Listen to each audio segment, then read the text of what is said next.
ಆತ್ಮೀಯ ಎಲ್ಲ ಗಣಿತದಾರರಿಗೆ ನಮಸ್ಕಾರಗಳು. ಈಗಾಗಲೇ ತರಬೇತಿಯಲ್ಲಿ ತಿಳಿಸಿರುವ ಹಾಗೆ ಕಟ್ಟಡ ಸಂಖ್ಯೆ ಮತ್ತು ಜನಗಣತಿ ಮನೆ ಸಂಖ್ಯೆ ಕುರಿತು ಹಲವಾರು ಸಂಖ್ಯೆಗಳು ಕಂಡು ಬಂದಿದ್ದು, ನೈಜವಾಗಿ ಗಣತಿ ಮಾಡುವಾಗ ಅನೇಕ ಶಿಕ್ಷಕರು ಸಮಸ್ಯೆಯನ್ನು ಎದುರಿಸುತ್ತಿದ್ದಾರೆ. ಅದಕ್ಕೋಸ್ಕರ ಪುನರಾವರ್ತನೆಯಾಗಿ ತಮ್ಮೆಲ್ಲರಿಗೂ ಈ ಮಾಹಿತಿಯನ್ನು ಹಂಚಿಕೊಳ್ಳಲು ಇಚ್ಛಿಸಿದ್ದೇನೆ. ಆತ್ಮೀಯರೇ, ಈಗಾಗಲೇ ನಿಮಗೆ ತರಬೇತಿಯಲ್ಲಿ ತಿಳಿಸಿರುವ ಹಾಗೆ ಕಟ್ಟಡ ಅಂದರೆ ತಾವು ಚಿತ್ರದಲ್ಲಿ ಕಾಣಿರುವ ಹಾಗೆ ಒಂದು ಆವರಣ ಹೊಂದಿರುವ ಒಂದು ಕಟ್ಟಡ. ಅದಕ್ಕೆ ಅದು ಮುಖ್ಯ ದ್ವಾರವಾಗಿರಬೇಕು. ಒಂದು ಮುಖ್ಯ ದ್ವಾರ, ಒಂದು ಆವರಣ. ಈ ಚಿತ್ರದಲ್ಲಿ ಕಾಣುತ್ತಿರುವ ಹಾಗೆ ಅದು ಒಂದು ಕಟ್ಟಡ ಅಂತ ನಾವು ಹೇಳಬಹುದು. ಈಗ ಅದೇ ಕಟ್ಟಡದಲ್ಲಿ, ಒಂದೇ ಕಟ್ಟಡದಲ್ಲಿ ಎರಡು ಕುಟುಂಬಗಳು ವಾಸವಾಗಿದ್ದಲ್ಲಿ ತಾವು ಕಟ್ಟಡ ಸಂಖ್ಯೆ 1, ಜನಗಣತಿ ಮನೆ ಸಂಖ್ಯೆ 2 ಅಂತ ಚಿತ್ರದಲ್ಲಿ ಕಾಣುವ ಹಾಗೆ ಬ್ರಾಕೆಟ್ ಅಲ್ಲಿ ನಮೂದಿಸುವುದು. ಅದೇ ರೀತಿ ಈಗ ಬಹುಮಹಡಿ ಕಟ್ಟಡದ ಕಡೆಗೆ ನಾವು ಹೋಗಿ ನೋಡೋಣ. ಇದು ಕೂಡ ಕಟ್ಟಡ ಒಂದೇ ಆಗಿರುತ್ತದೆ. ಉದಾಹರಣೆಗೆ ಇದಕ್ಕೆ ಕಟ್ಟಡ 1 ಅಂತ ನಮೂದಿಸಿದರೆ ಇದಕ್ಕೆ ಕಟ್ಟಡ ಸಂಖ್ಯೆ 2 ಅಂದ್ರೆ CN002 ಅಂತ ನಮೂದಿಸಬೇಕು. ಇಲ್ಲಿ ಬಹುಮಹಡಿ ಕಟ್ಟಡ ಆಗಿರೋದ್ರಿಂದ ಫಸ್ಟ್ ಫ್ಲೋರ್ ನಲ್ಲಿ 1 ಅಥವಾ 2 ಕುಟುಂಬ ವಾಸಿಸುತ್ತಿರಬಹುದು, ಎರಡನೇ ಫ್ಲೋರ್ ನಲ್ಲಿ ಕುಟುಂಬ ವಾಸಿಸುತ್ತಿರಬಹುದು, ಮೂರನೇ ಕುಟುಂಬದಲ್ಲಿ ವಾಸಿಸುತ್ತಿರಬಹುದು, ನಾಲ್ಕನೇ ಫ್ಲೋರ್ ನಲ್ಲಿ ವಾಸಿಸುತ್ತಿರಬಹುದು, ಐದನೇ ಫ್ಲೋರ್ ನಲ್ಲಿ ವಾಸಿಸುತ್ತಿರಬಹುದು. ಬಟ್ ನಾವು ಕಟ್ಟಡ ಸಂಖ್ಯೆ ಕೊಡಬೇಕಾಗಿರೋದು CN002. ಇದಕ್ಕೆ ಕಟ್ಟಡ 1 ಅಂತ ಕೊಟ್ಟಾಗ ಇದಕ್ಕೆ CN002 ಬ್ರಾಕೆಟ್ ಅಲ್ಲಿ 4 ಜನಗಣತಿ ಮನೆಗಳು ಅಂತ ನಮೂದಿಸಬೇಕಾಗುತ್ತದೆ. ಕ್ಲಿಯರ್ ಆಗಿರಬಹುದು ಅಂತ ನಾನು ಅನ್ಕೊಂತೇನೆ. ಬೇರೆ ಚಿತ್ರಕ್ಕೆ ಹೋಗೋಣ. ಮತ್ತೆ ಬೇರೆ ಚಿತ್ರಕ್ಕೆ ಹೋಗಿ ನೋಡಿದಾಗ ಇಲ್ಲಿ ಒಂದ್ ಮನೆ ಇದೆ, ಅದಕ್ಕೊಂದು ಪ್ರೆಮಿಸಸ್ ಇದೆ, ಅದಕ್ಕೊಂದು ಆವರಣ ಇದೆ, ಒಂದು ಮುಖ್ಯ ದ್ವಾರ ಇದೆ. ಅದು ಒಂದೇ ಕಟ್ಟಡ ಅಂತ ಪರಿಗಣಿಸಬೇಕಾಗುತ್ತದೆ. ಸೊ ಅದೇ ರೀತಿ ಇಲ್ಲಿ ಶಾಲೆಯನ್ನು ನೋಡಿದಾಗ ಇಲ್ಲಿ 3 ಬಾಗಿಲುಗಳಿದಾವೆ. ಬಟ್ ಒಂದೇ ಪ್ರೆಮಿಸಸ್ ಅಲ್ಲಿ ಇದು ಬರೋದ್ರಿಂದ, ಒಂದೇ ಆವರಣದಲ್ಲಿ ಬರೋದ್ರಿಂದ ಇದು ಕೂಡ ಒಂದೇ ಕಟ್ಟಡ ಅಂತ ನಾವು ಪರಿಗಣಿಸಬೇಕಾಗಿದೆ. ಅದೇ ರೀತಿ ಹಲವಾರು ಚಿತ್ರಗಳ ಮೂಲಕ ನಿಮಗೆ ನಾನು ಈ ಮಾಹಿತಿಯನ್ನು ಸ್ಪಷ್ಟವಾಗಿ ತಿಳಿಸಲು ಇಚ್ಛಿಸಿದ್ದೇನೆ. ತಾವು ಈ ಮೂಲೆಯಲ್ಲಿ ಕಾಣುವ ಚಿತ್ರದಲ್ಲಿ ನೋಡಬಹುದು. ಇಲ್ಲಿ ಎಂಟ್ರೆನ್ಸ್ ಬಾಗಿಲುಗಳು 4-5 ಕಾಣ್ತಾ ಇದ್ದಾವೆ. ಆದರೆ ಎಲ್ಲಾ ಗೋಡೆಗಳು ಒಂದಕ್ಕೊಂದು ಹೊಂದಿಕೊಂಡು ಒಂದೇ ಮಾಲೀಕತ್ವ ಹೊಂದಿರುವ ಈ ಕಟ್ಟಡ ಆಗಿರೋದ್ರಿಂದ ಇದಕ್ಕೂ ಕೂಡ ನಾವು ಕಟ್ಟಡ ಒಂದೇ ಅಂತ ನಂಬರ್ ಕೊಡಬೇಕಾಗುತ್ತದೆ. ಈಗ ಹಲವಾರು ಗಣಿತದಾರರು ಫೀಲ್ಡ್ ಅಲ್ಲಿ ಕೆಲಸ ಮಾಡುವಾಗ ಇದಕ್ಕೆ 1, 2, 3, 4, 5 ಕಟ್ಟಡಗಳು ಎಂದು ಪರಿಗಣಿಸಿದ್ದಾರೆ. ಅದು ತಪ್ಪು.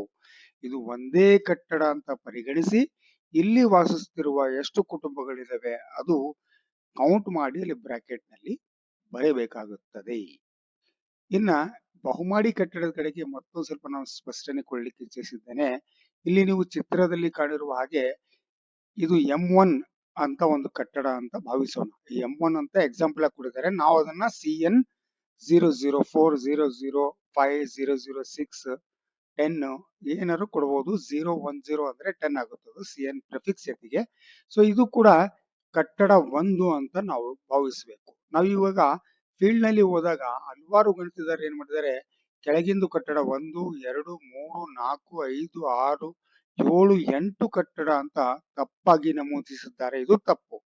ಸರಿಯಾದ ಕ್ರಮ ಏನಾಗಿದೆ ಅಂತ ಹೇಳಿದ್ರೆ ಇದಕ್ಕೆ ಸಂಪೂರ್ಣ ಕಟ್ಟಡವನ್ನು ಒಂದೇ ಕಟ್ಟಡ ಎಂದು ನಾವಿಲ್ಲಿ ನಂಬರ್ ಹಾಕ್ಬೇಕಾಗಿದೆ. ಹಾ, ಆದ್ರೆ ಇಲ್ಲಿ ಜನಗಣತಿ ಮನೆಗಳ ಸಂಖ್ಯೆ ಎಷ್ಟು ಕಂಡು ಬರ್ತಾ ಇದೆ? 8. ಅದನ್ನ ನಾವು ಇಲ್ಲಿ ಬ್ರಾಕೆಟ್ ಅಲ್ಲಿ ಬರೆದ್ರೆ ಸ್ಪಷ್ಟವಾಗಿ ಮಾಹಿತಿ ಮುಂದುವರಿಯುತ್ತದೆ. ಇನ್ನು ಹಲವಾರು ಚಿತ್ರಗಳಿದಾವೆ. ಇಲ್ಲಿ ನೀವು ಕಾಣಬಹುದು, ಇದು ಕೂಡ ಕಟ್ಟಡ ಒಂದಾಗಿದೆ. ಇಲ್ಲಿ ಜನಗಣತಿ ಮನೆ ಸಂಖ್ಯೆ ಹಲವಾರು ಆಗಿರಬಹುದು, 8 ಇರಬಹುದು, 10 ಇರಬಹುದು, 15 ಇರಬಹುದು. ಅದು ಅಲ್ಲಿ ವಾಸಿಸುತ್ತಿರುವ ಕುಟುಂಬದ ಮೇಲೆ ಡಿಪೆಂಡ್ ಆಗಿರುತ್ತದೆ. ಸೊ ಈ ತರ ನೀವು ಮಾಹಿತಿಯನ್ನ ಹಾಕ್ಬೇಕಾಗಿದೆ. ಇನ್ನೊಂದು ಚಿತ್ರಣ ತೆಗೆದುಕೊಂಡು ನಿಮಗೆ ತಿಳಿಸಲು ಇಚ್ಛಿಸಿದ್ದೇನೆ. ಬೇರೆ ಈ ಚಿತ್ರಗಳು ಸ್ವಲ್ಪ ಗಮನಿಸಿ. ಇದು ಮೊದಲೇ ಸ್ಲೈಡ್ ಅಲ್ಲಿ ತಾವು ಕಾಣ್ತಾ ಇದ್ದೀರಿ, ಸಿ ದಿಸ್ ಪಿಕ್ಚರ್ ಅಂತ ಬಂದಿದೆ ಇಲ್ಲಿ. ಇದು ಕೂಡ ಒಂದು ಕಂಪೌಂಡಿನ ಜೊತೆಯಲ್ಲಿ ಬಂದಂತ ಒಂದು ಆವರಣ ಜೊತೆಗೆ ಇಲ್ಲಿ ಕಟ್ಟಡ ಕಾಣ್ತಾ ಇದೆ. ಇದು ಕೂಡ ನಾವು ಕಟ್ಟಡ 1 ಅಂತ ಭಾವಿಸಿ, ಇಲ್ಲಿ ಎಷ್ಟು ಕುಟುಂಬಗಳು ವಾಸಿಸ್ತಾ ಇದಾವೆ? ಗ್ರೌಂಡ್ ಫ್ಲೋರ್ ಅಲ್ಲಿ 1, ಫಸ್ಟ್ ಫ್ಲೋರ್ ಅಲ್ಲಿ 1, 2 ಕುಟುಂಬ ಅಂತ ನಮೂದಿಸಿದ್ರೆ ಸಾಕು. ಸೊ ಮತ್ತು ಬೇರೆ ಒಂದು ಚಿತ್ರ ಕಡೆಗೆ ಹೋಗೋಣ. ಇಲ್ಲಿ 4 ಬಿಲ್ಡಿಂಗ್ ಗಳನ್ನು ತಾವು ಕಾಣ್ತಾ ಇದ್ದೀರಿ. ಇಲ್ಲಿ ನೋಡಿ, ಇದು ಒಂದು ಕಟ್ಟಡ, ಇದು ಒಂದು ಕಟ್ಟಡ, ಇದು ಒಂದು ಕಟ್ಟಡ, ಇದು ಒಂದು ಕಟ್ಟಡ. ಆಯ್ತಾ? ಇನ್ನು ವಿಶೇಷವಾಗಿ ಇವತ್ತು ಕಂಡು ಬಂದಂತ ಒಂದು ತಪ್ಪು ಪರಿಕಲ್ಪನೆ ಬಗ್ಗೆ ನಾನು ಸ್ಪಷ್ಟನೆ ಕೊಡ್ಲಿಕ್ಕೆ ಇಚ್ಛಿಸಿದ್ದೇನೆ. ಇಲ್ಲಿ ನೋಡಿ, ಹಲವಾರು ಗಣಿತದಾರರು ಏನ್ ಮಾಡಿದ್ದಾರೆ ಅಂತ ಹೇಳಿದ್ರೆ, ಇದಕ್ಕೆ 3 ಕಟ್ಟಡ ಅಂತ ಭಾವಿಸಿ 3 ನಂಬರ್ ಗಳನ್ನು ಕಟ್ಟಿದ್ದಾರೆ. ಇದು ತಪ್ಪು. ಇದು ಸಂಪೂರ್ಣವಾಗಿ ಒಂದು ಕಟ್ಟಡ ಆಗಿದೆ, ಒಂದೇ ಮಾಲೀಕತ್ವ ಆಗಿದೆ.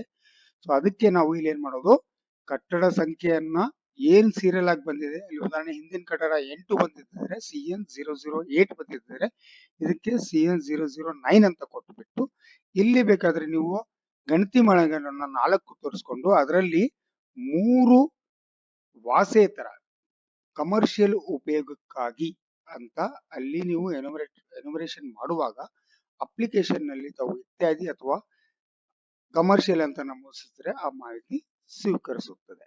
ಸೊ ಇಲ್ಲೊಂದಿದೆ, ಇನ್ನೊಂದು ಚಿತ್ರ ನಿಮ್ಗೆ ತೋರಿಸ್ತೇನೆ, ಅದು ವಿಶೇಷವಾಗಿದೆ.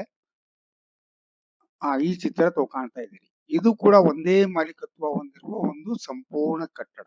ಇದಕ್ಕೂ ಕೂಡ ನಾವು ಒಂದೇ ನಂಬರ್ ಅಲಾಟ್ ಮಾಡಿ, ಇಲ್ಲಿ ಬಂದಂತ ಮಳಗಿಗಳನ್ನ, ಅಂಗಡಿಗಳನ್ನ ಪ್ರತ್ಯೇಕವಾಗಿ ಎಣಿಸಿ 1, 2, 3, 4, 5, 6, 7, 8, 9, 10, 11, 12 ಗಣತಿ ಮನೆ ಅಥವಾ ಗಣತಿ ಅಂಗಡಿಗಳನ್ನ ನಾವಂತ ಪರಿಗಣಿಸೋಣ. ಅಥವಾ ಇಲ್ಲಿ ಮೇಲೆ ಏನಾದ್ರೂ ಒಂದು ಕುಟುಂಬ ವಾಸಿಸ್ತಾ ಇದ್ರೆ 13 ಗಣತಿ ಮನೆ ಅಂತ ತೋರಿಸಿ, ಒಂದು ಮನೆ ಜನಗಣತಿಗೆ ಸಂಬಂಧಪಟ್ಟಂಗಾಗುತ್ತದೆ. ಇನ್ನು ಉಳಿದಂತ ಕಮರ್ಷಿಯಲ್ ಉಪಯೋಗಕ್ಕಾಗಿ, ಮಾರಾಟಕ್ಕಾಗಿ, ಅಂಗಡಿಗಾಗಿ ಅಂತ ಅಲ್ಲಿ ನಾವು ನಮೂದಿಸಬೇಕಾಗುತ್ತದೆ. ಆಪ್ಷನ್ ಇಲ್ಲ ಅಂದ್ರೆ ಇತರೆ ಅಂತ ನಮೂದಿಸಿ ಮುಂದುವರೆದ್ರೆ ಆಯ್ತು ಪ್ರತ್ಯೇಕವಾಗಿ. ಓಕೆ, ಇನ್ನೊಂದು ಸಾಮಾನ್ಯ ತಪ್ಪು ಏನು ಕಂಡು ಬಂದಿದೆ ನಮ್ಮ ಗಣತಿದಾರರು ಗಣತಿ ಮಾಡುವಾಗ ಅಂತ ಹೇಳಿದ್ರೆ, ಅವರು ಲೈನ್ ನಂಬರ್ ಆಟೋ ಜನರೇಟ್ ಆಗಿ ಬರುತ್ತೆ ಅಪ್ಲಿಕೇಶನ್ ನಲ್ಲಿ. ಅದಾದ ನಂತರ ಕಟ್ಟಡ ಸಂಖ್ಯೆಯನ್ನು ಹಾಕಿ, ಅಂದ್ರೆ ಉದಾಹರಣೆಗೆ ಈಗ ನಾನು 10ನೇ ಕಟ್ಟಡದ ಮನೆ ಪಟ್ಟಿ ಮಾಡ್ತಾ ಇದ್ದೇನೆ, CN010 ಅಂತ ನಮೂದಿಸಿದೆ. ಅಲ್ಲಿ 4 ಮನೆಗಳಿದಾವೆ. ಮೊದಲೇ ಮನೆ ಮಾಡುವಾಗ ನ್ಯೂ ಅಂತ ಮಾಡ್ಬೇಕು. ಇನ್ನು ಅದಾದ ನಂತರ ಎರಡನೇ ಮನೆ ಮಾಡುವಾಗ ಅಲ್ಲಿ ಪುನರಾವರ್ತಿಸಿ ಅಥವಾ ರಿಪೀಟ್ ಅನ್ನೋ ಬಟನ್ ಅನ್ನು ಒತ್ತಿದಾಗ ಅಲ್ಲಿ ಜನಗಣತಿ ಮನೆ ಸಂಖ್ಯೆ ಆಟೋ ಜನರೇಟ್ ಆಗಿ ಬರುತ್ತದೆ.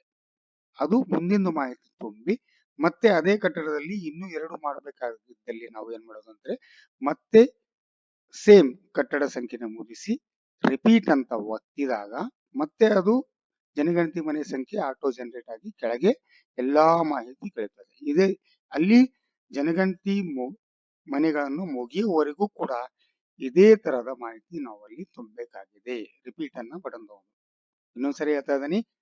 ಫಸ್ಟ್ ಒನ್ ನೀವು ಮನೆ ಕಂಪ್ಲೀಟ್ ಮಾಡುವಾಗ ನೀವು ಅಂತ ಕೊಡೋದು, ಎರಡನೇದಕ್ಕೆ ರಿಪೀಟ್, ಮೂರನೇದಕ್ಕೆ ರಿಪೀಟ್, ನಾಲ್ಕನೇದಕ್ಕೆ ರಿಪೀಟ್ ಮಾಡಿದ್ರೆ ಜನಗಣತಿ ಮನೆ ಸಂಖ್ಯೆ ಆಟೋ ಜನರೇಟ್ ಆಗಿ ಕೆಳಗಿನ ಮಾಹಿತಿ ತೆಗೆದುಕೊಳ್ಳುತ್ತದೆ.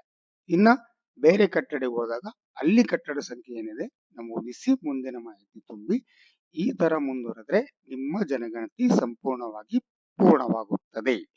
ಇನ್ನೊಂದು ವಿಚಾರ, ಇವಾಗ ನಾವು ಒಂದು 15 ಕಟ್ಟಡಗಳ ಜನಗಣತಿ ಅಥವಾ ಮನೆ ಪಟ್ಟಿಯನ್ನ ಮಾಡ್ಕೊಂಡು ಬಂದಿದ್ದೀವಿ.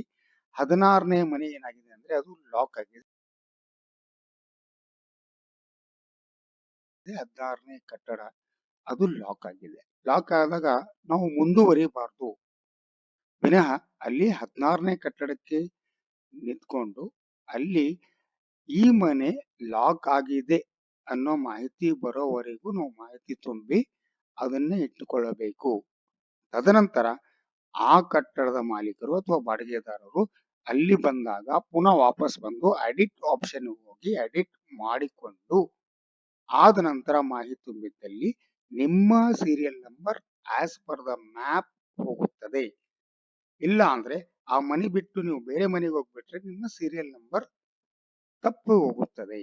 ಸೊ ಅದಕ್ಕೋಸ್ಕರ ತಾವು ಲಾಕ್ ಹೌಸ್ ಇದ್ದಂತ ಮನೆಗಳನ್ನ ಲಾಕ್ ಆಗಿದೆ ಅನ್ನೋ ಆಪ್ಷನ್ ಬರುವವರೆಗೂ ಅಲ್ಲಿ ಪಟ್ಟಿ ಮಾಡಿಕೊಂಡು ಸಂಬಂಧಿಸಿದ ಮಾಹಿತಿಯನ್ನು ತುಂಬಿಕೊಂಡು ಮುಂದುವರಿಬೇಕಂತ ಒಂದು ನಾನು ತಮ್ಮಲ್ಲಿ ಕೇಳ್ಕೊಳ್ತಾ ಇದ್ದೇನೆ.